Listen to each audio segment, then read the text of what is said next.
By the time my mother raised her glass, I had already decided not to take anything personally.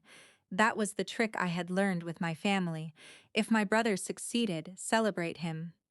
If my sister made a joke at my expense, laugh lightly. If my father forgot something important about my life, don't correct him. And if my mother said something cruel in a cheerful voice, pretend it was only teasing. There were 19 relatives around the table that night. My brother had just been promoted. Everyone was proud.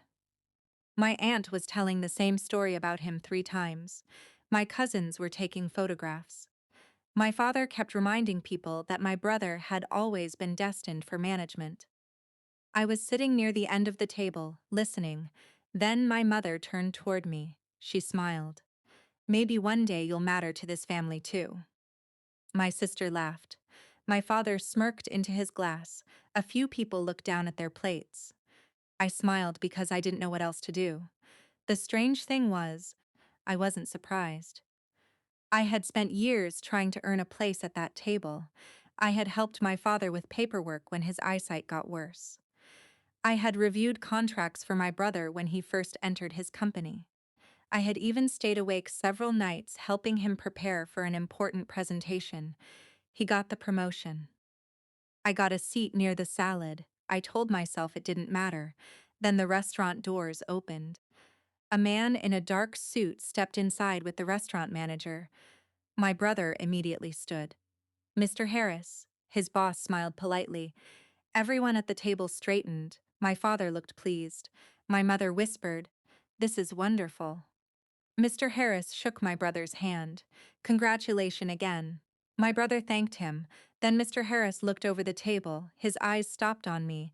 He frowned slightly, as if trying to place the setting. Then he walked past my brother, straight toward me. "You're Maya, aren't you?"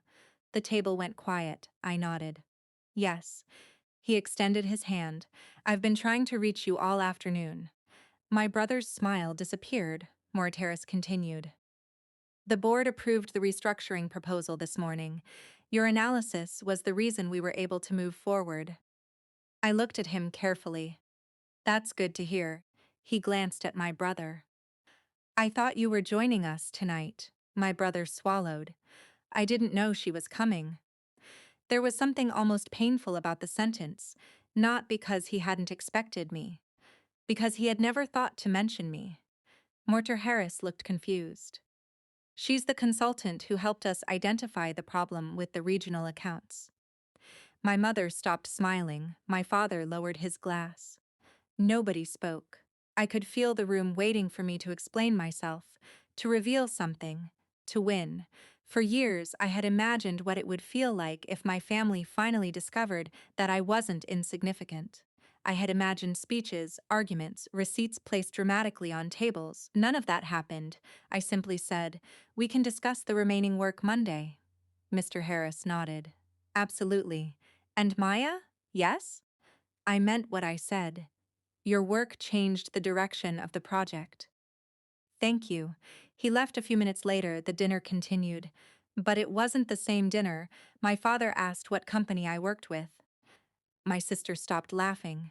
My mother kept looking at me as though she had misplaced something valuable, and only just realized it. My brother said almost nothing.